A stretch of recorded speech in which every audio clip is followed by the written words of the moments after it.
Class 12th exercise 11.2 का question number 7। The Cartesian equation of line is x minus 5/3 y plus 4/7 z minus 6/2 right it's vector equation.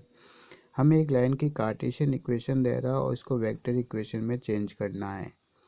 तो सबसे पहले मैं आपको बता देता हूँ कार्टेशियन इक्वेशन जनरल फॉर्म में होना चाहिए, ठीक है ना। इस कार्टेशियन इक्वेशन को हम राइट कर रहे हैं। अगर हमें वेक्टर इक्वेशन चाहिए तो सबसे पहले कार्टेशियन इक्वेशन को जनरल फॉर्म में लाना, और वेक्टर इक्वेशन का सबसे पहले हमें फॉर्मूला याद करना होगा। R vector equals to a vector plus lambda b vector. अब ए वेक्टर हमें कहाँ से मिलेगा? पासिंग पॉइंट के कोऑर्डिनेट से।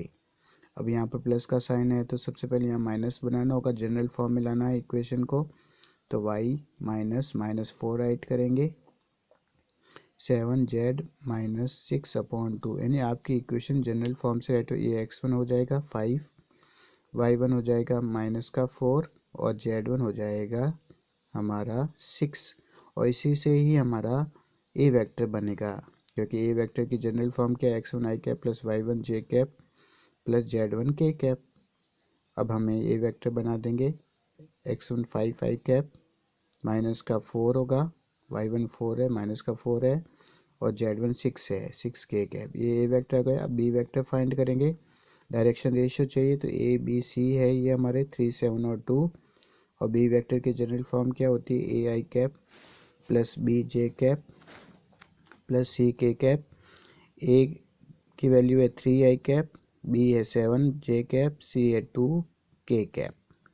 अब ये दोनों वेक्टर ए वेक्टर और बी वेक्टर को हम फॉर्मूले में पुट करेंगे और इसे हमारी वेक्टर इक्वेशन हमें प्राप्त हो जाएगी। यानी आर वेक्टर क्या मिल जाएगा हमें? ए वेक्टर रखो 5i माइनस 4j प्लस का 6k कैप प्लस लैम्डा की जगह लैम्डा ही रखना। बी वेक्टर पुट करेंगे। अगर आपको सारे क्वेश्चन को अंडरस्टैंड करना है तो क्वेश्चन की वीडियोस को देखने के बाद आप बिल्कुल सॉल्व करें वापस, और जो फॉर्मूले याद करने हैं उन फॉर्मूलों को आप अच्छी तरीके से लर्न करने हैं। Thank you so much.